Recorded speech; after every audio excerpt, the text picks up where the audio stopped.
ವಿಶ್ವಗುರು, ವಿಶ್ವಜ್ಯೋತಿ, ವಿಶ್ವೈಭೂತಿಯಾಗಿರುವಂಥ ಬಸವಣ್ಣನವರು ನಮ್ಮ ನಿಮ್ಮೆಲ್ಲರ ಉದ್ಧಾರಕ್ಕಾಗಿ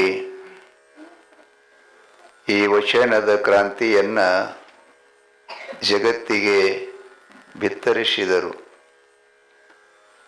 ಅದರೊಳಿರುವ ಒಂದು ವಿಷಯನ ಪೂಜ್ಯ ಚಂದ್ರಶೇಖರಪ್ಪಾಜಿಯವರು ನಮಗೆ ಚಿಂತನೆ ಮಾಡಲಿಕ್ಕೆ ಅವಕಾಶ ಮಾಡಿಕೊಟ್ಟಿದ್ದಾರೆ. ಬಹಳ ಎಂಥ ವಚನದಪ್ಪ. ಜ್ಞಾನದ ಬಲದಿಂದ ಅಜ್ಞಾನದ ಕೇಡ ನೋಡಯ್ಯ. ಎಷ್ಟು ಸಾಮರ್ಥ್ಯದ ಜ್ಞಾನದಾಗ ಅನ್ನೋದನ್ನ ಅವರು ಹೇಳ್ತಾ ಇದ್ದಾರೆ. ಜ್ಯೋತಿಯ ಬಲದಿಂದ ತಮಂಧದ ಕೇಡ, ಮುಂದೆ ಮುತ್ಯ ಪರುಷದ ಬಲದಿಂದ ಅವಲೋಹದ ಕೇಡ. ಕಬ್ಬಣ ಇದ್ದಿದ್ದು ಬಂಗಾರ ಆಗ್ಬೇಕಾಗಿತ್ತು ಅಂದ್ರೆ ಸ್ಪರ್ಶ ಮಣಿಯ ಅದರ ಸ್ಪರ್ಶದಿಂದ ಅದು ಹಂಗಾಗ್ತದ. ಆ ಬಳಿಕ ಕೊನೆಗೆ ಅವ್ರು ಹೇಳಿದ್ರು, ಕೂಡಲ ಸಂಗನ ಶರಣರ ಯಾದರಿಂದಪ್ಪ ಸಂಘದಿಂದ ಎನ್ನ ಭವದ ಕೇಡ. ಭವ ಅಂದ್ರೇನ್ರಿ? ದುಃಖ. ಭವ ಅಂದ್ರೆ ಮತ್ತೇನಿಲ್ಲದು, ದುಃಖ, ಯಾವಾಗಲೂ ಅಳೋದು. ಅಂಥ ಭವದ ಕೇಡನ್ನ ಆಗ್ಬೇಕಾಗಿತ್ತು ಅಂತಂದ್ರೆ ಯಾರ ಸಂಘದಿಂದ್ರಿ? ಯಾರ ಸಂಘದಿಂದ? ಕೂಡಲ ಸಂಗನ ಶರಣರ ಸಂಘ ಅಂತ ಹೇಳ್ತಾರೆ. ಅದನ್ನೇ ಒಬ್ಬ ಸಂತ ಹೇಳ್ತಾನ, ಏನಂತ? ಸತ್ಯವಂತರ ಸಂಘ ಇರಲು ತೀರ್ಥಯಾತಕ್ಕೆ, ನಿತ್ಯ ಜ್ಞಾನಿಯಾದ ಮೇಲೆ ಚಿಂತೆಯಾತಕ್ಕೆ. ಭಕ್ತ ಶ್ರೇಷ್ಠ ಸಂತ ಶ್ರೇಷ್ಠ ಕನಕದಾಸರು ಹೇಳ್ತಾರೆ, ತಾನು ಉಣ್ಣದ ಪರರಿಗಿಕ್ಕದ ಧನ ಇದ್ದು ಯಾತಕ್ಕೆ. ಬಳಿಕ ಅಪ್ಗೋಳು ಭಗವದ್ಗೀತದನ್ನ ಶ್ಲೋಕ ಹೇಳಿದ್ರಲ್ಲ, ಪ್ರಾರ್ಥನಾ ಶ್ಲೋಕದಲ್ಲೇ ಒಂದು ಶ್ಲೋಕ ಅದ. ಏನಂತಂದ್ರ ಅಜ್ಞಾನ ತಿಮಿರಂದಶ ಜ್ಞಾನ ಸಲಾಕೆಯ. ಏನಪ್ಪ, ಬಹಳ ಸುಂದರವಾಗಿ ಇವೆಲ್ಲ ಮಾತುಗಳು. ನೀವು ಸತ್ತಾಗ ಮಣ್ಣು ಕೊಡ್ಲಿಕ್ಕತ್ ಹೋಗ್ತೀರಿ, ಸುಮ್ಮನೆ ನಿಮಗೆ ತಿಳಿಯಂಗೆ ಹೇಳ್ತೀನಿ ನಾ, ಹೌದಾ? ಹೋದಾಗ ದೂರಿನವರಿದ್ದವರು ಸುಮ್ ಕಳ್ತಾರ, ಅತಿ ಸಂಬಂಧಪಟ್ಟವರು ಹೋಗಿ ತೆಕ್ಕಿಗೆ ಬಿದ್ದು ಅಳತಾರ ಅವ್ರಿಗೆ. ಮತ್ತ ಅಳತಿರ್ತಾರ, ಅವ ಸತ್ತದ ಖರೇನ ಸುಡ್ರಿ ಅಲ್ಲ, ನಿಮಗೆ ಅನುಭವಕ್ಕೆ ಬರಂಗೆ ಹೇಳ್ತೀನಿ ನಾ. ಸತ್ತಾನ ಎಲ್ಲ ಅಳ್ಳಾಕತ್ತೀರಿ ನೀವೆಲ್ಲ, ಹೌದಾ? ಮತ್ತ ಅವ ಸತ್ತಿಲ್ಲಂದ್ರ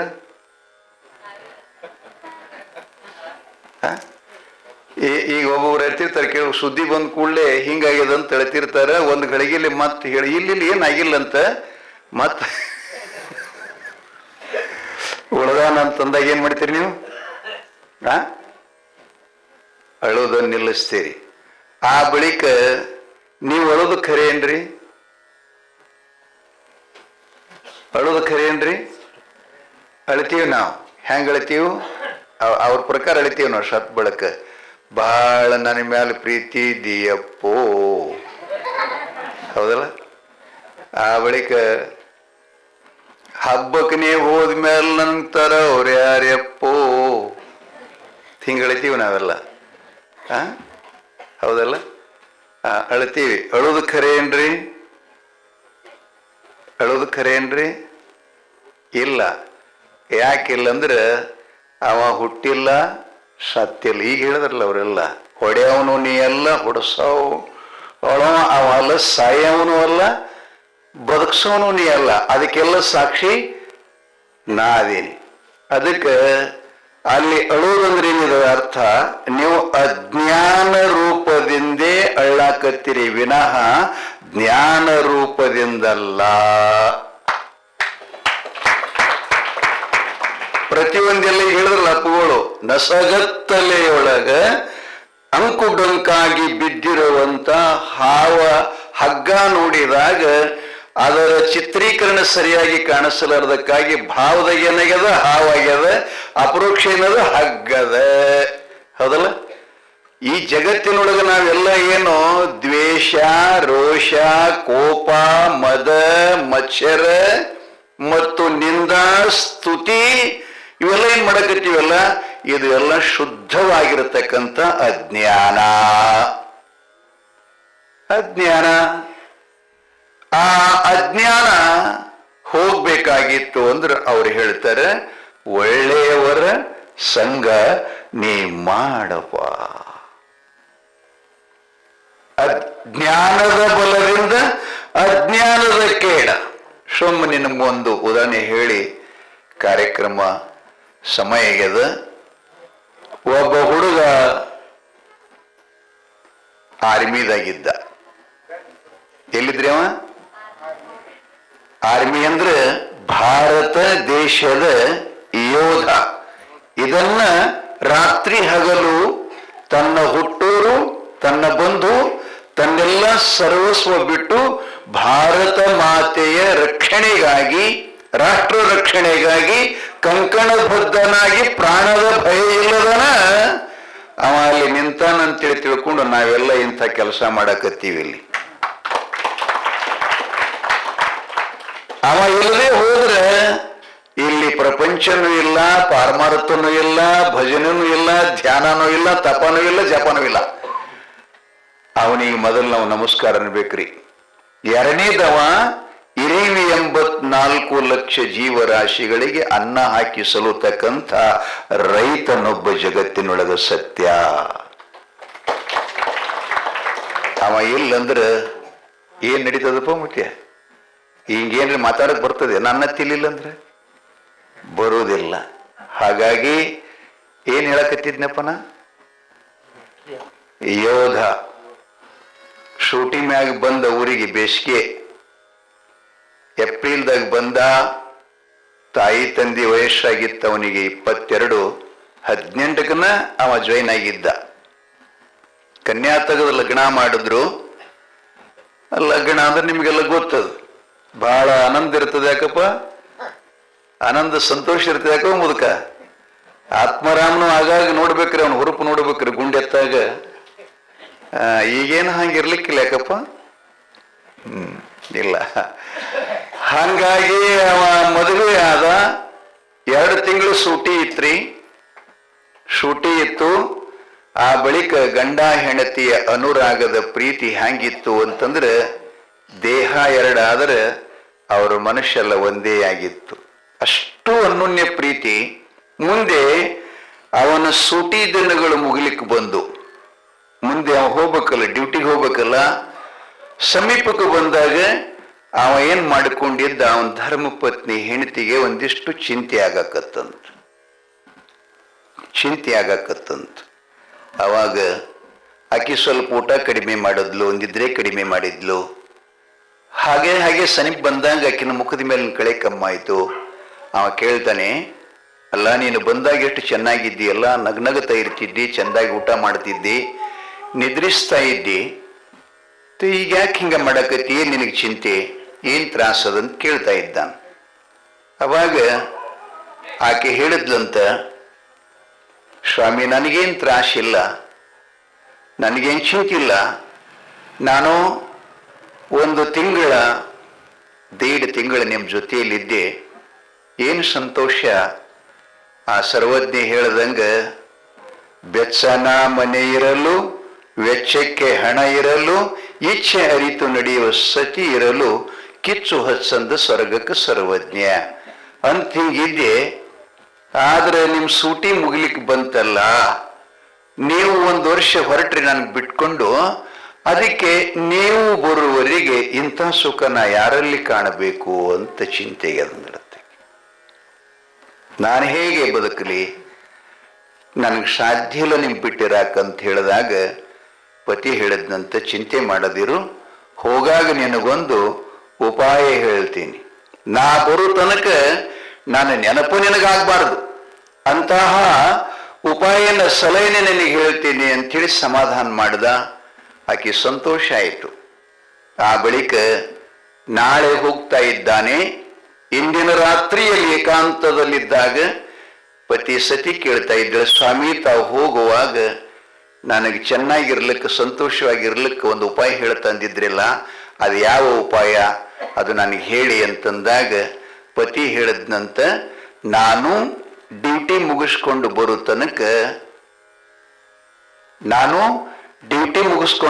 ತನಕ ನೀನು ಬಲ್ಲವರ ಜೊತೆ ಇರುವಂದಂತ. ಲಕ್ಷ್ಯದಾಗಿರ್ಲಿ, ಹೇಳಿದ್ದ ಮಾತು ಲೌಕಿಕದವ. ಆಕಿನ ಭಾವ ಹೆಂಗಿತ್ತು, ನೀನು ಬರುವವರೆಗೆ ಅಂಗರತಿ ಸುಖವನ್ನು ನಾನು ಯಾರಲ್ಲಿ ಕಾಣಲಿ ಸ್ವಾಮಿ, ನನಗಿರಕ್ಕಾಗಲ್ಲ ಅಂತೇನಂತಿದ್ಲಲ್ಲ, ಆಕೆಗೆ ಅವ ಏನಂದಾನ, ಬಲ್ಲವರ ಜೊತೆ ಇರುವಂತ ಹೇಳ್ದ. ಆಕೆಗಿಟ್ಟು ಸಂತೋಷ ಆಯ್ತು. ನನ್ನ ಗಂಡ ಎಂಥ ಒಳ್ಳೆಯವ, ಅಲ್ಲ ತಾನು ಬಿಟ್ಟು ಹೋದ ಬಳಕ ಇನ್ನೊಬ್ಬರ ಜೊತೆ ಬಲ್ಲವ್ರ ಜೊತೆ ಇರುವಂತಾನಲ್ಲ. ಹಿಂಗೆ ಯಾರಾದ್ರೂ ಅನುಭವದ ಜಗತ್ನಾಗ ಅಂತಾರೆ. ಸುಮ್ಮನೆ ಓಣ್ಯಾಗ ಯಾರ್ಯಾರ ಪರಪುರುಷನ ಜೊತೆ ಮಾತಾಡಕತ್ ನಿತ್ರನ ಎಷ್ಟೋ ಜಗಳ ಆಗ್ಯಾವ, ಏನೇನೆಲ್ಲ ಆಗ್ಯಾವ, ನ್ಯಾಯ ಪಂಚಾಯತಿ ಆಗ್ಯಾವ.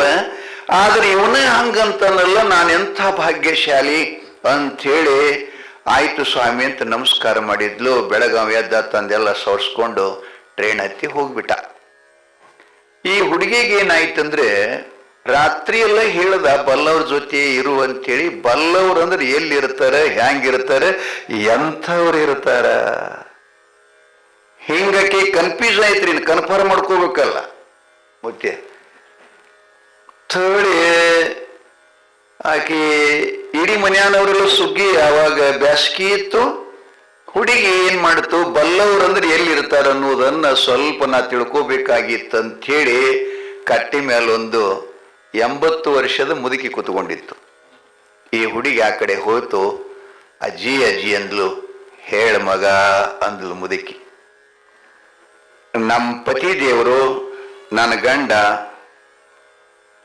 ಅವರು ಸುಟಿ ತೀರಿಸ್ಕೊಂಡು ಹೋಗಾಗ ನೀವು ಬರೋ ತನಕ ನಾ ಹ್ಯಾಂಗಿರ್ಲಿ ಅಂತ ಕೇಳಿದಾಗ ಅವ್ರು ನನಗೆ ಹೇಳ್ಯಾರ, ಅಜ್ಜಿ ಬಲ್ಲವ್ರ ಜೊತೆ ಇದ್ಬಿಡು ಅಂತ ಹೇಳ್ಯಾರ. ಅದಕ್ಕೆ ಬಲ್ಲವ್ರು ಅಂದ್ರೆ ಎಲ್ಲಿರ್ತಾರ, ಹ್ಯಾಂಗಿರ್ತಾರ. ಮುದುಕಿ ಅಂದ್ಲು, ತಂಗಿ ಬಲ್ಲವರು ಊರಾಗಿರೋದಿಲ್ಲವೋ ಆ ಊರು ಹೊರಗಿರ್ತಾರ. ಏನಂದ್ಳು ಮುದುಕಿ, ಬಲ್ಲವ್ರು ಊರು ಹೊರಗಿರುವುದಿಲ್ಲ, ಊರು ಹೊರಗಿರುತ್ತಾರ. ಶರೀಫ್ರ ಹಾಡಿಲ್ಲ, ಊರ ಹೊರಗ ಒಂದು ಮಠ ಕಡಿಸ್ಯಾನವ್ವ, 9 ಬಾಗಿಲು ಹಚ್ಚಾನವ್ವ, 9 ಬಾಗಿಲದೊಳಗ ತಾನೇ ಇರುತ್ತಾನವ್ವ, ಕೇಳ ಹಾಡದವ್ವ, ಶಿವಲೋಕದಿಂದವ್ವ ಬಸ. ಎಂತ ಹಾಡವ್ವ. ಮುದುಕಿ ಹೇಳ್ತು, ತಂಗಿ ಅವ್ರ ಊರಾಗಿರೋದಿಲ್ಲ, ಊರು ಹೊರಗಿರುತ್ತಾರ ಅಂತಂದ್ ಕೂಡಲೇ ಈಕೆಗೆ ಅರ್ಥ ಆಗ್ಲಿಲ್ಲ. ಊರು ಹೊರಗಂದ್ರೆ ಎಲ್ಲಿ ಅಜ್ಜಿ? ಅಲ್ಲಿ ಒಂದು ಗುಡಿಸಲು ಕಾಣಿಸ್ತದಲ್ಲ, ಆ ಗುಂಪ ಕಾಣಿಸ್ತದಲ್ಲ, ಅದರಾಗೆ ಇರ್ತಾರಂತಂದ್ ಕೂಡಲೇ ಈಕೆ ಅಂದ್ಲು, ಮದುವೆಯಾಗಿಲ್ಲ, ಮುಂಜೆಯಾಗಿಲ್ಲ, ಅಖಂಡ ಬ್ರಹ್ಮಚಾರಿ ಅಂಥವನ್ ಜೊತೆಯಲ್ಲಿ ನನ್ ಗಂಡಿರುವಂದನಂತಂದ್ರೆ ನನ್ನದ ಭಾಗ್ಯ. ಅವನ್ ಸಂಘ ಮಾಡಿದ್ರೆ ಎಂಥ ರೀತಿ ಸುಖ ಸಿಗ್ತದಂತೇಳಿ ಪರವಾಗಿಲ್ಲ ಅಜ್ಜಿ ಅಂತಂದ್ಲು. ಅಂದ ಆಕೇನ್ ಮಾಡಿದ್ಲು, ಮನೆಯವರು ಇಲ್ಲದ ಸಮಯವನ್ನ ಸಾಧಿಸಿ. ಹಂಗ ಬೀಗರ ಮನೆಗೆ ಹೋದಂಗ ನಡೀತದೆ, ಏನ್ ದೇವ್ರ ಗುಡಿಗೆ ಹೋದಂಗ ನಡೆಯಂಗಿಲ್ಲ. ಅವರನ್ನೆಲ್ಲ ಸಾಧಿಸ್ಕೊಂಡು ಹೋದ್ಲು. ಅಷ್ಟೊತ್ತಿನೊಳಗ ಆ ಸನ್ಯಾಸಿ ಅವ ಇದಕ್ಕೆ ಹೊಂಟಿದ್ದ. ಏನಂತೀರಿ ಇದಕ್ಕೆ? ಪಕ್ಕಾನ ಹೊರಗಡೆ ಅಂದ್ರೆ ಮನೆ ಹೊರಗನ ಹೋಗಿ ಬರ್ತದ. ಏನಂತಾರೆ ಅದಕ್ಕೆ? ರಾಮಾನಂದ ಷಂಡಸತ ನಾವ. ಇದ್ಯಾವ ಶಬ್ದ ರೀ? ತಂಬಿಗೆ ತಗೊಂಡು ಹೋಗೋದು. ಆ ಬಳಿಕ ಬೈಲು ದೇಶಕ್ಕೆ, ಬಯಲು ಭೂಮಿಗೆ. ಆ ಬಳಿಕ ಮತ್ತೇನಪ್ಪ, ನಮ್ಮ ಕಡೆ ಮಹಾರಾಷ್ಟ್ರಕ್ಕೆ ಕೆಲವೊಂದು ಊರಾಗ ಹೊರಕಡೆಗೆತ್ತಾರ, ಲಕ್ಷದಾಗಿರ್ಲಿ. ಮತ್ತು ನಮ್ಮ ಸೋಲಾಪುರ ಜಿಲ್ಲಾದಾಗ ಹೇಳಕ್ಕೆ ಬರ್ತೀನಿ ಅಂತ ಕೇಳ್ತಾರ. ಒಂದಕ್ಕಿಷ್ಟು ಹೆಸರು ಅದಾವ್ರಿ. ಬೈರು ದಿಶೆ ಕೊಂಡಿಲ್ಲ, ಕೈಯಾಗಿ ತಂಬಿಗೆ ಇತ್ತು. ಈಕೆ ಹೋದ್ಲು. ಗಂಡನ ಆಜ್ಞೆ ಆಗಿತ್ತಿಗೆ ಯಾರ ಭಯ ಇದ್ದಿತ್ತಿಲ್ಲ. ಹೋಗಿ ಆ ಸನ್ಯಾಸಿ ಎದುರು ನಿಂತ್ಕೊಂಡ್ರು. ಅವ ಕೇಳ್ದ, ಯಾರವ್ವ ನೀನು? ನಾನು ಹೀಗೆ. ಮತ್ತಿಲ್ಲೇಕೆ ಬಂದಿ? ನನ್ನ ಗಂಡ ಹೋಗಾಗ ನೀನು ಬರೋವರಿಗೆ ನಾ ಎಲ್ಲಿರ್ಲಿ ಅಂತ ಕೇಳಿದೆ. ನಿಮ್ ಜೊತೆಗೂಡಿ ಇರುವಂತ ಹೇಳ್ಯಾನ, ಅದಕ್ಕೆ ಬಂದೀನಿ ಅಂದ್ಲಕ್ಕಿ. ಅವ ಅಂದ, ಇದು ಬ್ಯಾಡ ಅಂತೇಳಿ ಇಲ್ಲಿಗೆ ಬಂದಿನ. ಶಿವಾನಂದ ಸ್ವಾಮಿಗಳಂತಾರೆ, ಹೆಬ್ಬಾಳು ಬಿಟ್ಟುಕೊಂಡು ಒಳಗವಾಡಿಗೆ ಬರ್ಲಿಕ್ಕೆ ನಾ ಎದಕ್ ಬಂದೀನಿ?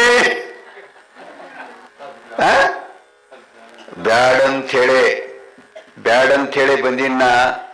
ಅಮ್ಮ, ನೀನ್ ನನ್ಗೆ ನನ್ನಲ್ಲಿ ಬಲ್ ಬಂದರೂ ಕೂಡ ನಿಷ್ಪ್ರಯೋಜನದಮ್ಮ ಅಂತಂದ್ ಕೂಡಲೇ ಅವನ್ ಕೈ ಹಿಡ್ಯಾಕ್ ಹೋದ್ಲಿಕ್ಕೆ ಕಾಮದ ಪಿತ್ತು ನೆತ್ತಿಗೇರಿತಲ್ಲ, ಕೈ ಹಿಡ್ಯಾಕ್ ಹೋದ್ಲು. ಅವನ ಕೈಯಾಗಿಂದ ಏನದ ಇದು ಇತ್ತಿರದ ಮಣ್ಣಿನ ಮಗಿ ಇತ್ತು. ಅವಾಗಿರ್ತಿದ್ವಲ್ಲ ಮಣ್ಣಿನ ಮಗಿ, ಅದು ಕೈಯಾಗಿಂದ ಕೆಳಗೆ ಬಿದ್ದು ಕೂಡಲೇ 10 ಕುಡಿಯಾಗಿ ಒಡಿತದನ್. ಒಡೆದಾಗ ಇವ ಏನಿಲ್ಕತ್ತ ಅದನ್ನು ನೋಡಿ ಅಳ್ಳಾಕ್ ಶುರು ಮಾಡ್ದ. ಸನ್ಯಾಸಿ ಅಳ್ಳಾಕತ್ತ, ಬ್ರಹ್ಮಚಾರಿ ಹಂಚು ತಗೋತಿದ್ದ, ಹೀಗೆ ನೋಡುತ್ತಿದ್ದ, ಅಳತಿದ್ದ. ಏನ್ ಅಳತಿದ್ದ ಅಂತಂದ್ರೆ, ಎಂಥದ್ದು ಯಪ್ಪ ನನ್ನ ಮಗಿ, ಒಡ ಹೋತಲ್ಲೋ ಯಪ್ಪ ನನ್ನ ಮಗಿ, ಇಂಥ ಮಗಿ ಅಂದ್ರೆ ಸಿಕ್ಕಿತ್ತೇನ್ರಿ ಯಪ್ಪ ಅಂತ ಅಳ್ಳಾಕತ್ತೀವ. ಈಕಿ ಹುಡುಗಿ ಅಂದ್ಲು, ಏನ್ ಶಾಣೆ ಅಂತ ಮಾಡಿದ್ನಿಲ್ಲ, ಹುಚ್ಚೆ ಕಾಣಿಸ್ತದಂದ್ರೆ ಆಕಿ. ಅಲ್ಲ, ಮಣ್ಣಿನ ಮಗಿ ಒಡದೈತಿ, ಹೇಳಾಕತ್ತೈತಿಲ್ಲ. ಮಾರಾಯ ಸ್ವಲ್ಪ ತಡ್ಕೋ, ಯಾಕೆ ಹೇಳಾಕತ್ತಿ? ಇದೇನ್ ದೊಡ್ಡ ಬಂಗಾರದ ಏನು, ಬೆಳ್ಳಿಂದ ಕನ್ಸ ಏನು, ತಾಮ್ರ ಹಿತ್ತಾಳಿನ ಯಾವದಿದು? ಬರೀ ಮಣ್ಣ, ಇದಕ್ಕ ಇಷ್ಟ ಹೇಳಾಕತ್ತೀಯ? ನರಗುಂದ ಸಂತಿಗೆ ಹೋಗಿ ನಿನಗೆ 10 ಮಗಿ ತಂದು ಕೊಡ್ತೀನಿ, ಅಳಬೇಡ ಅಂದಳಕ್ಕಿ. ಅವ ಅಂದ, ನಾ ಬೇಡಿದ್ರೆ 10 ಅಲ್ಲ, ನೀ ನನಗೆ ಬಂಗಾರ ಮಗಿನ ತಂದು ಕೊಡ್ತಿ, ಆದ್ರೆ ಈ ಮಗಿ ಸಿಗಬೇಕಲ್ಲ, ಇಂಥ ಮಗಿ ಸಿಗಬೇಕಲ್ಲ ಅಂದ ಕೂಡಲೇ ಹುಡುಗಿ ಅಂತದ, ಅಂಥದ್ರಾಗ ಏನದ, ಅದಕ್ಕೆ ಯಾಕೆ ಕಷ್ಟ ಆಗತಿ ಅಂದ ಕೂಡಲೇ ಅವ ಹೇಳ್ತಾನ, ತಾಯಿ ತಂದೆಗಳ ಗರ್ಭದಿಂದ ಹೊರಗೆ ಬಂದು 5 ವರ್ಷಕ್ಕೆ ನನ್ನನ್ನ ತಾಯಿ ತಂದೆಗಳು ತಂದು ಸದ್ಗುರುಗಳ ಸನ್ನಿಧಾನ ಕೊಟ್ಟಿದ್ದಾರೆ. 7-8 ವರ್ಷದವನಾದ ಮೇಲೆ ನನಗೆ ಗುರು ಸನ್ಯಾಸಿ ದೀಕ್ಷೆ ಕೊಟ್ಟಿದ್ದಾನೆ.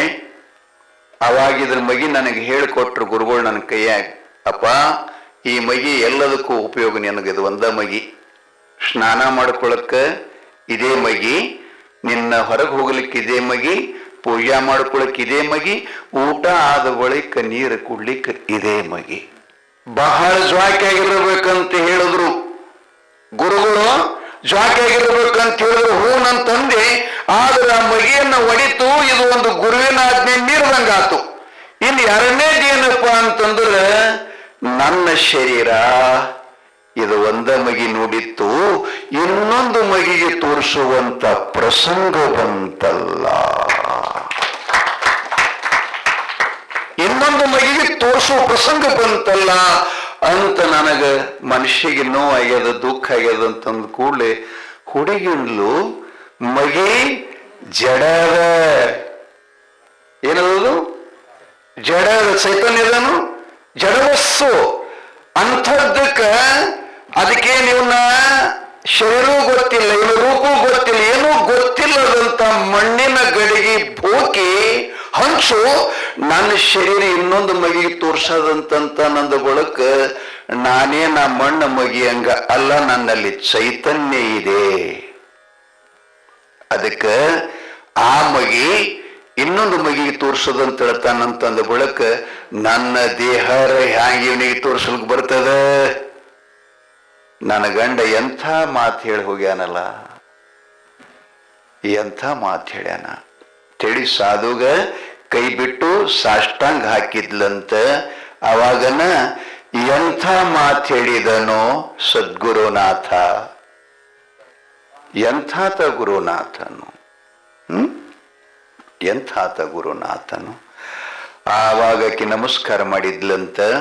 ಆಕೆಗೆ ಅರ್ಥ ಆಯಿತು ಏನಂತ, ಬಲ್ಲವರ ಜೊತೆಯಲ್ಲಿ ಇದ್ರೆ ನಮ್ಮಲ್ಲಿರತಕ್ಕಂಥ ಅಜ್ಞಾನ. ಈಗ ಆಕಿ ಮಾಡಿದ್ದು ಅಜ್ಞಾನ ಸುಜ್ಞಾನ್ರಿ? ಅಜ್ಞಾನ ಸುಜ್ಞಾನ್ರಿ? ಸುಜ್ಞಾನ ಆಯಿತು ಅಂದ್ರೆ ಇದನ್ನೆಲ್ಲ ನಸುස්සದ. ಹಾಗಾಗಿ ಪತಿ ಹೇಳಿದ್ನಂತ ಬಲ್ಲವರ ಜೊತೆಯಲ್ಲಿ ಇರುವಂತ ಹೇಳಿದ್ದು. ಆಕೆಗೆ ಜ್ಞಾನ ಆಯಿತಂತ ಪತಿ ಬರೋ ತನಕ ಸಮಾಧಾನಿಯಾಗಿದ್ಲು. ಪತಿ ದೇವರು ಸುಟ್ಟಿ ಮುಗಿಸ್ಕೊಂಡು ಬಂದ. ಭಗವಂತನೇ ಶಾಸ್ತ್ರ ಪುರಾಣಗಳಲ್ಲಿ ನಾನು ನೀತಿಶಾಸ್ತ್ರದಲ್ಲಿ ಕೇಳ್ತಾ ಇದ್ದೆ, ಪತಿಗೆ ಬಿಟ್ಟು ಹೆಂಡತಿಗೆ ಸದ್ಗತಿ ಇಲ್ಲ ಅಂಥೇಳಿ. ನಿಜಕ್ಕೂ ನನ್ನ ಬಾಳಿನ ಒಡೆಯ ನೀನು, ನನಗೆ ಒಳ್ಳೆ ಜ್ಞಾನ ಕೊಟ್ಟಿದ್ದಿ. ಬಲ್ಲವರ ಸಂಘದಿಂದ ಎಲ್ಲಲ್ಲಿರ್ತಕ್ಕಂಥ ಅಜ್ಞಾನ ಇವತ್ತು ಹೋಯಿತು ಅಂತೇಳಿ ತಿಳ್ಕೊಂಡು ಪತಿಪಾದಕ ನಮಸ್ಕಾರ ಮಾಡಿ ತನ್ನ ಸ್ತ್ರೀ ಧರ್ಮವನ್ನ ಆಕೆ ಕಾಪಾಡಿಕೊಂಡಳು ಅನ್ನುವಂತಹ ಸಾಕ್ಷಿ ಏನಪ್ಪ ಇದಕ್ಕಂದ್ರೆ ಜ್ಞಾನದ ಬಲದಿಂದ ಅಜ್ಞಾನದ ಕೇಡ ನೋಡಯ್ಯ. ವಾಲೆ ಕೋಳಿ ಎಷ್ಟು ಪಾಪ ಮಾಡಿದ್ದಪ್ಪ ಅಜ್ಞಾನದೊಳಗ? ಎಷ್ಟು ಪಾಪ ಮಾಡಿದ್ದ? 7 ರಂಜಣಿಗೆಯನ್ನು ತುಂಬಿದ. 7 ಮಂದಿ ಹ್ಯಾಂಡ್ರವಂಗ ಬೇಡಿದೆಲ್ಲ ತಂದು ಕೊಟ್ಟ. ಆದ್ರೆ ಆ ಅಜ್ಞಾನದ ಕತ್ತಲೆಯ ಪಾಪದ ರಾಶಿಯನ್ನ ಹಾರಿ ಹೋಗ್ಬೇಕಾಗಿತ್ತು ಅಂದ್ರೆ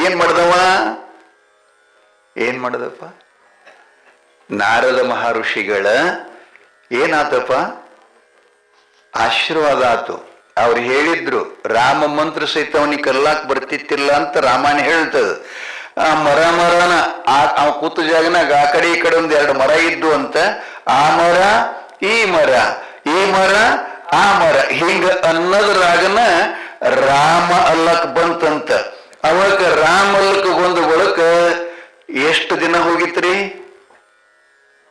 ಎಷ್ಟು ದಿನ ಹೋಗಿತ್ತಪ್ಪ? ಅವ ಕುತ್ಕೊಂಡಂತ ಜಾಗನಾಗ ಹುತ್ತ ಬೆಳೆದಿತ್ತಂತ. ಅವನ ಮೊದಲನೇ ಹೆಸರ ಏನದ ಗೊತ್ತಪ್ಪ? ಆತ್ಮರಾಮ. ವಾಲೆ ಕೋಳಿ ಮೊದಲನೇ ಹೆಸರು ಏನದ? ರತ್ನಾಕರ. ರತ್ನಾಕರ ರತ್ನಾಕರ ಹೋಗಿ ಸಂಘದ ಫಲದಿಂದ ಬೇಡನಾದ. ಆ ರತ್ನಾಕರ ಹೋಗಿ ಅವನು ಸುತ್ತಿ ಏನ್ ತಪ್ಪು ಕೂತಿದ್ನಲ್ಲ, ಆ ಹುಳುಗಳೆಲ್ಲ ಹುತ್ತಿರ್ಸಿದ್ದು ಅಂತ. ವಾಲ್ಮೀಕಿ ಅಂದ್ರೆ ಸಂಸ್ಕೃತದೊಳಗೆ ಹುತ್ತಿಗಂತಾರ. ಅದರೊಳಗೆ ಕುತ್ಕೊಂಡು ರಾಮನಾಮ ಜಪ ಮಾಡ್ಯಾನಂತೇಳಿ ವಾಲ್ಮೀಕ ಋಷಿ ಅಂತ ಹೆಸರಾತು. ಇನ್ನ ರಾಮ ಇದ್ರ ಅರ್ಥ ಏನು ಅಂತಂದ್ರ, ರಾ ಅಂದ ಕೂಡ್ಲೆ ಬಾಯಿ ತೆರೀತದ, ಮ ಅಂದ ಕೂಡ್ಲೆ ಮುಚ್ಚುತ್ತದ. ಹೌದಲ್ಲ? ಆತ್ಮರಾಮ ಮುಚ್ಚದ. ಇನ್ನ ತೆರದಾಗ ಏನಾಗ್ತದಂದ್ರೆ ಒಳಗಿರತಕ್ಕಂತ 14 ಲೋಕದವಲ್ಲ, ತೆಳಗಿಳು ಮ್ಯಾಲಿಡಿದ್ರಾಗ ಆ ಲೋಕಗಳಲ್ಲಿ ಆಗಿ ಹೋದಂತ ಮಹಾಪಾಪವನ್ನ ರಾ ಅನ್ನೋದ್ರಿಂದ ಹೊರಗೆ ಬರ್ತದಂತ. ಹೊರಗಿರತಕ್ಕಂಥ ಪಾಪವನ್ನು ಒಳಗೆ ಬರ್ಲಾರ್ದಂಗ ಮ ಅಂತಕ್ಕಂಥ ಶಬ್ದ ಮುಚ್ಚದಂತ. ಅದಕ್ಕೆ ಆತ ಅಜ್ಞಾನ ಪಾಪದಿಂದ ಮುಕ್ತನಾಗುತ್ತಾನೆ ಅಂತೇಳಿ ರಾಮ ಮಂತ್ರವ ಜಪಿಸೋ ಹೇ ಮನುಜ ಅಂತ ಮಹಾತ್ಮರು ಹೇಳಿದ್ರು. ಬಹುತೇಕ ಸಮಯ ಬಹಳ ಆಗ್ಯದ.